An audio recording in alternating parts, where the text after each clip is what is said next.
Hi there today. How are you? I'm happy to see you back here. And today I thought it would be good timing. I'm just still on the tail end of my flu bug, but I'm feeling very optimistic and I have a great appreciation for what my body can go through and still survive and be well.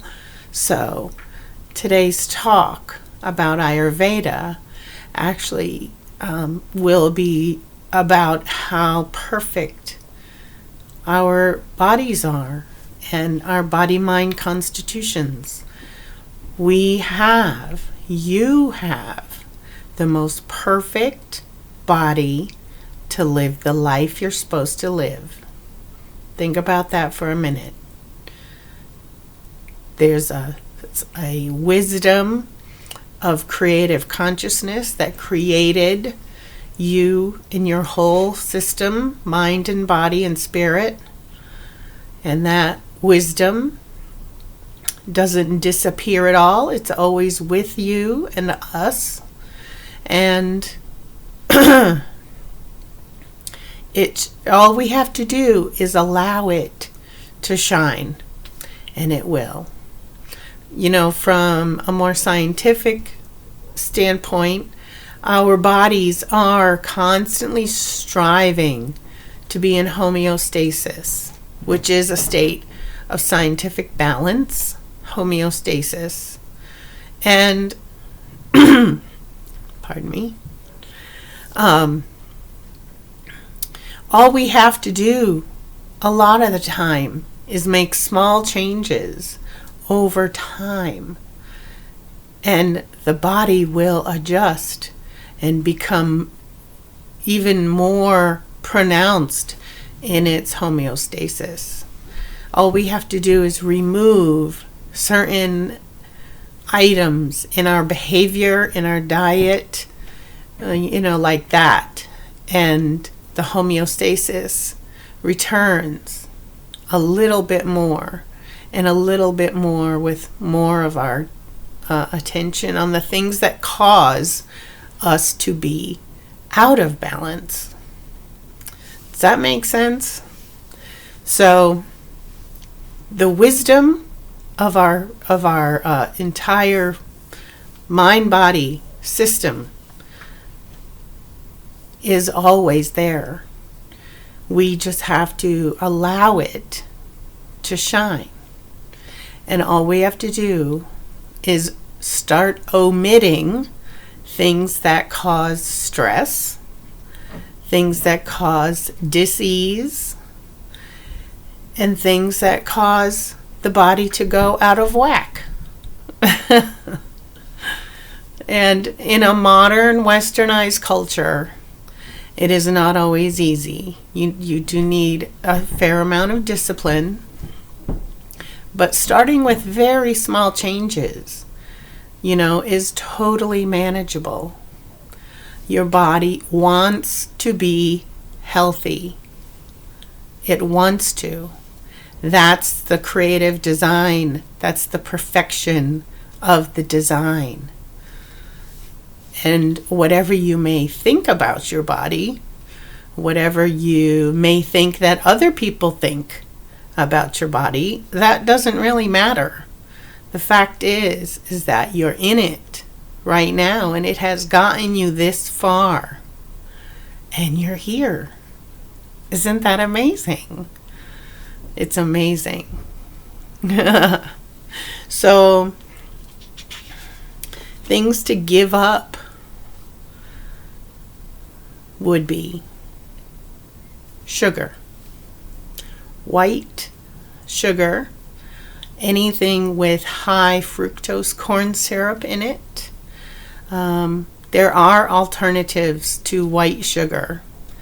And I'm not going to put a ban on all sugar, because this is just a baby step for today.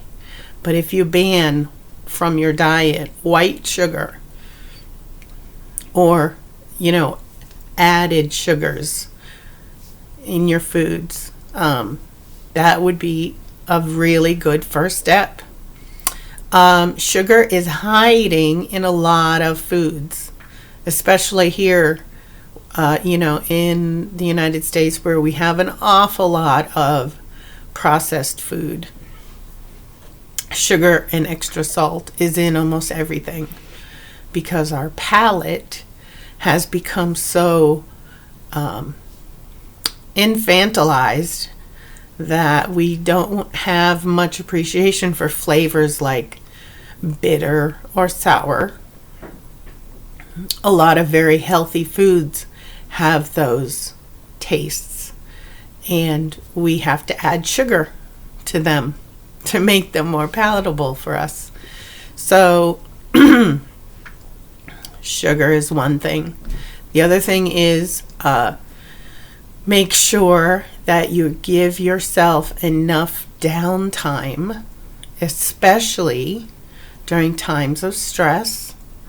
You need downtime, you need rest, and you need sleep. And the sleep I'm talking about is, of course, REM sleep. Make sure that you can get at least like 5 hours of uninterrupted sleep. And you'll be able to function on that for a while. Not forever, but for a while. Maybe to get through a hard time. And also the rest that I'm talking about comes from meditation. And I've been a meditation teacher since 1997. And I've taught all kinds of different meditation techniques. Even other meditation teachers, ask me to teach their courses because it's such an authentic experience for me to be a meditator and to facilitate that experience for other people. So meditation is a place where the body can rest, and in that resting, repair happens, just like sleep. But in meditation, the repairing is happening in the mind. Neat things happen when you meditate. The brain waves shift, and we can convert short-term memory to long-term memory. And meditation is like the best way to release mental stress so that it doesn't, accumulate, thereby creating a state of stress and non-homeostasis in the mind. Yes, I just love meditation so much. There's meditating that can be done while you're active. I have spent some of my earlier years coaching athletes, competitive athletes, and it makes a big difference to engage the mind in a certain way while the exercising is happening or while the athletic event, is being performed. I've had good results with it. My athletes have had good results with it. So there's that. And the rest. The rest is really important. We, often walk around with only 2 speeds, which is like go, and then go. Like even when we're resting, we're doing something. So meditation gives you an opportunity to not go. But if you want to incorporate meditation, and you don't have to close your eyes, you don't have to sit cross-legged, you don't have to burn incense, there's a whole association that I think people get hung up on when they think about meditation. And a lot of that just isn't so. So I'm here to remind you today of the perfection of your mind-body system. You may have a clue of your doshas, your mind-body constitution, based on what I've been talking about so far.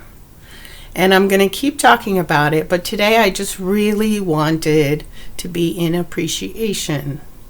And like I said, I'm on the tail end of my influenza A, and I just have a real feeling of gratitude.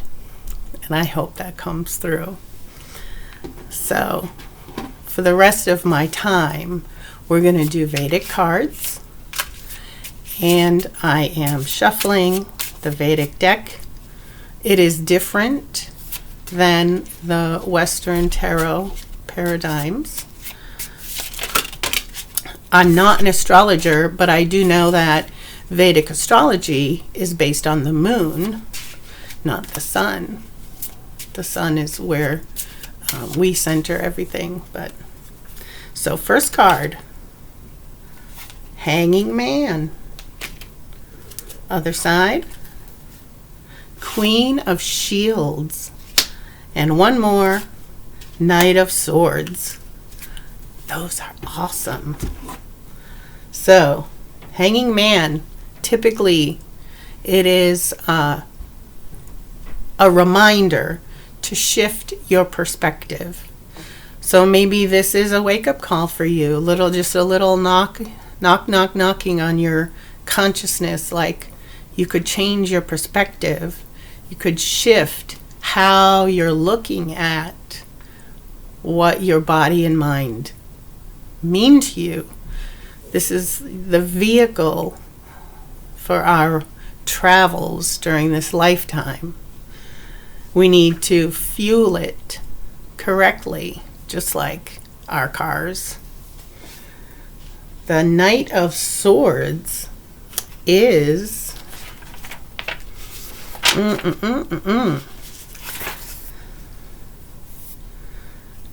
the Knight of Swords. He is on a secret quest to root out evil. Yes, and he totally looks like that. He's on his black horse. There. He looks fine. He's in purple war gear. So maybe there's something here that you just need to, like, you're exploring. And then the Queen of Shields. Now, in the Vedic system, they use shields instead of pentacles. The Queen of Shields is the protector of the earth. Wow. She is a warrior and she is unstoppable. That's so neat. A powerful, powerful figure. That's amazing. I'm going to pull one shadow card because I love shadow work. And if there's any chance that the shadow message can enhance this reading or put something into your mind that needed to be there, maybe. It says, find wholeness, bring together fragments that complete you. Yes, yes, and yes. Bring together the fragments. You know, that's what the word remember really means, is that we are remembering ourselves, like parts of ourselves are scattered about, and we can remember them. And animal spirit. It is the fox, and it says, revealer of truth.